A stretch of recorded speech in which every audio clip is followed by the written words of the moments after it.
Well, and like you said, it's a shift, and I think we're already kind of feeling that, experiencing that, We which are.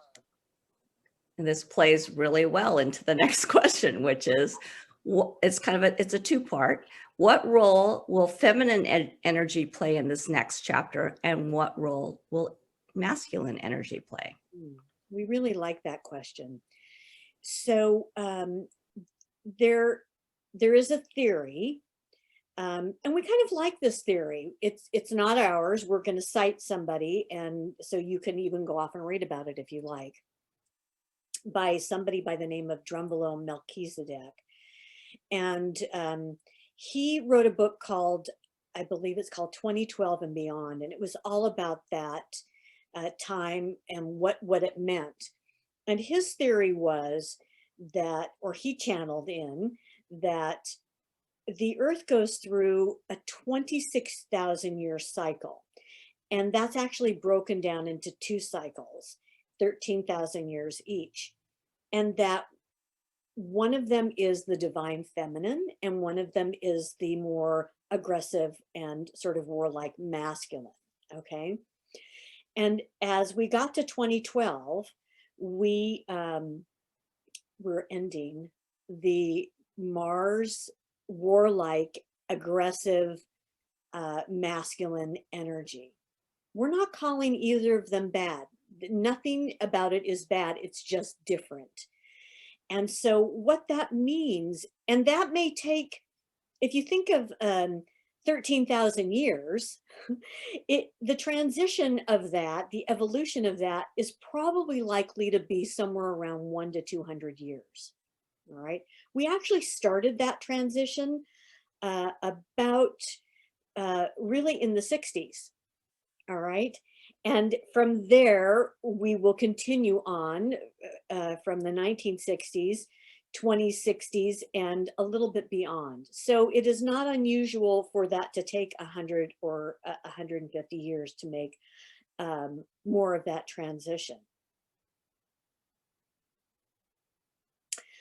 That actually might, okay, so I'm going to tie this back to what I said in the last question about the chain, and we'll come back to we got a few things here to say. So this ending that they talked about, we're going to tie this into that ending. It's not so much an ending of humanity, but an ending of the societal and the cultural way of life as we have known it for many hundreds and thousands of years. And so that's what's going to shift over the next several hundred years, and then go into that. That's the beginning of that 13,000 year cycle of the divine feminine, as people like to call it. We think that masculine and feminine are both divine. So we're not going to go into that too much, but it's just a shifting of perspectives of power, which seems to have been dominated by the male part of the species, into a more equilibrium that is inherent in the female part of the species. And we're going to say female being whatever that is, male being whatever that is, as we recognize it in this day and age, right? There's a whole conversation about that. We're not going to go into that. So please don't anybody take offense. Yeah. So you're going to see that shift, and that's the role that those places, those aspects of humanity play. Now, when we shift from the masculine as we think of it, or the male as we think of it, we both have, everybody has both. It's just the way it is. As with any shift in a major shift like that, people do not go willingly. They do not want to let go of what is familiar and what they know. And you're seeing that played out today.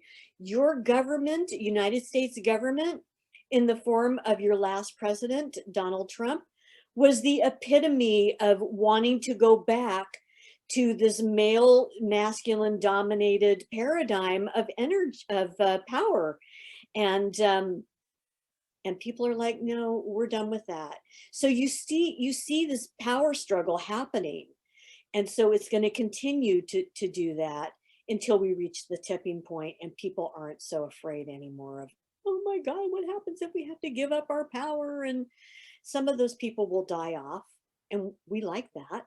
We think that's a good way of transition. Death is great. It means rebirth. So that's never a bad thing. Painful as humans, yes, but bad, no. So that's what we see happening, is moving into a softer, more loving, more compassionate society. And really, as globally, that will happen. Earth will shift into that